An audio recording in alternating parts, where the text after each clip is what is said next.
না, আপা চলে যাওয়াতে প্রথমত আমি অনেক কষ্টই পাইছি, কারণ আপা আমাকে রেখে চলে গেছে।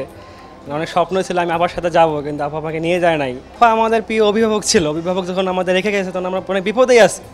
আমাদের প্রিয় জননেত্রী শেখ হাসিনা, অনেকেই জান্নাত যাওয়ার সার্টিফিকেটও আছে, সে যদি জান্নাতে যাই তো অবশ্যই আমরা তার পিছিয়ে যাইতাম। এই যে পিছনে ট্রেনটি দেখছেন ৩৬ জুলাই এক্সপ্রেস, এই ট্রেন থেকে আবু সাইদ, মুগ্ধ এখন আমাদের দিকে তাকিয়ে আছে, আমরা তাদেরকে দেখতে পাচ্ছি।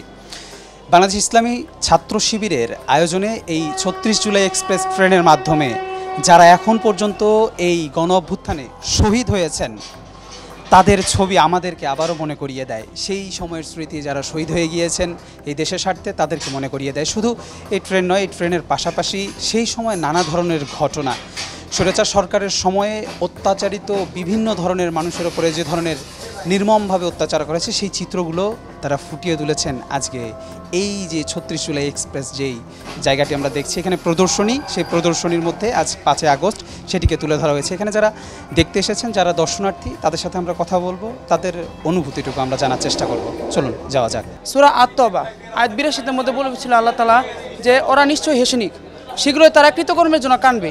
সেই দলটা ছিল স্বৈরাচার দল। আমার প্রত্যক্ষ টাইমে আমি দেখেছি যে আমাদের ছাত্র জনতা যেই পরিমাণে আন্দোলন করেছিল, আমাদের ছাত্র জনতাকে আয়নাঘরে আটকে রাখা হয়েছিল এবং আয়নাঘরে আটকে রেখে ছাত্রলীগের নেতাকর্মীরা অহেতুক অত্যাচার নির্যাতন করেছিল। তো আমরা সেই দোষের বিরুদ্ধে আল্লাহ তাআলার কাছে বিচার প্রার্থনা করি যে ওরা আর কখনো না ফেরত আসতে পারে এই দেশের মধ্যে, ইনশাল্লাহ। মাঠের অলরাউন্ডার আমি, আর ঘরের allrounder Tylox. Tylox toilet cleaner, clean মানেই টাইলক্স। হয়তো আমরা দেখতে পাচ্ছেন, হয়তো আমরা কিছু সরাসরি মিছিল মিটিং করতে পারতেছি, কিন্তু আসলে আমাদের চাওয়া কিন্তু এটা ছিল না।